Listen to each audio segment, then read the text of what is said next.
अस्सलामु अलैकुम। उम्मीद है आप सब लोग खैरियत से होंगे। आज मैं बनाने वाली हूँ आलू के क्रिस्पी पकोड़े। ये बहुत ही आसानी से बन जाते हैं और खाने में बहुत ही मज़ेदार बनते हैं। बच्चों को ये बहुत पसंद होते हैं और आप इसको अपने घर में बना सकते हैं। मैंने यहाँ 3 अदद आलू लिए हैं। इसको छिलका उतार कर इस तरह पानी में डिप कर रख दिया है। इसके बाद हम इसको इस तरह से गोल राउंड शेप में कट कर लेंगे। ये देखें कितने ज़बरदस्त कट हुए हैं। इस तरह से हम सभी को काट कर पानी में भिगो कर रख देंगे। ये देखें ताकि आलू काले ना पड़े। ये देखें इस तरह से कट कर लेना है। इसके बाद इसका बेटर तैयार कर लेंगे जो कि बहुत अहम चीज़ है पकोड़ों के लिए। 1 कप बेसन लिया है हमने। इसको इस तरह से बाउल में डाल लेंगे। कुटी हुई मिर्चें ली हैं हमने आधा चाय का चम्मच। चुटकी भर हमने हल्दी का इस्तेमाल किया है। इसमें आधा चम्मच जीरा जाएगा। आधा चाय का चम्मच ही नमक ऐड कर देंगे।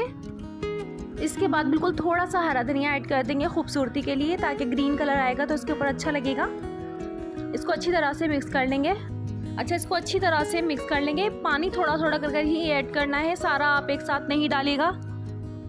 ये देखिए इस तरह मिक्स करने के बाद जब आपको कम लगे तो आप थोड़ा थोड़ा करके इसमें ऐड करते जाइएगा। इसको अच्छी तरह से मिक्स कर लेना है इस तरह पानी डाल कर। बहुत पतला बैटर रेडी नहीं करना, आपको इसमें थोड़ा थिक ही चाहिए।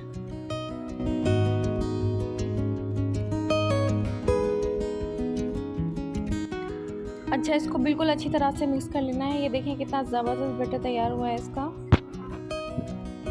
इसके बाद एक कढ़ाई में हम ऑयल को गरम कर लेंगे अच्छी तरह से। ये सरसों का तेल है। हमने इसको पहले अच्छी तरह से पका लिया है ताकि इसका जो कच्चापन है वो भी निकल जाए। अगर आप चाहें तो घर में इस्तेमाल किया जाने वाला कुकिंग ऑयल भी यूज़ कर सकते हैं। अब इस तरह से हम ये देखें इसको वो जो हमने बैटर तैयार किया था उसमें डिप करके आलू की जो कतलियाँ थी उसको इस तरह से ऑयल में डाल देंगे। इसको तकरीबन 5 से 6 मिनट तक पकाना है। आँच को आपने स्लो ही रखना है। ये देखें ये इस तरह से पक चुकी हैं। ये देखें कलर कितना परफेक्ट आया है इसका। ये देखें ये रेडी हो चुकी हैं। हमें ये येलो कलर ही चाहिए था इनका। ये बहुत ही मज़े के पकोड़े बनते हैं। ये बिल्कुल आसानी से बन जाते हैं। 2-3 चीज़ें डलती हैं बस इसके अंदर और खाने में ये बहुत ही मज़ेदार होते हैं। आप केचप या चटनी किसी भी चीज़ के साथ इसको खा सकते हैं। अगर आपको मेरी ये वीडियो पसंद आई है तो इसे लाइक करें, मेरे चैनल को सब्सक्राइब करें और मुझे कमेंट सेक्शन में ज़रूर बताएं कि आपको मेरी वीडियोस कैसी लगती हैं।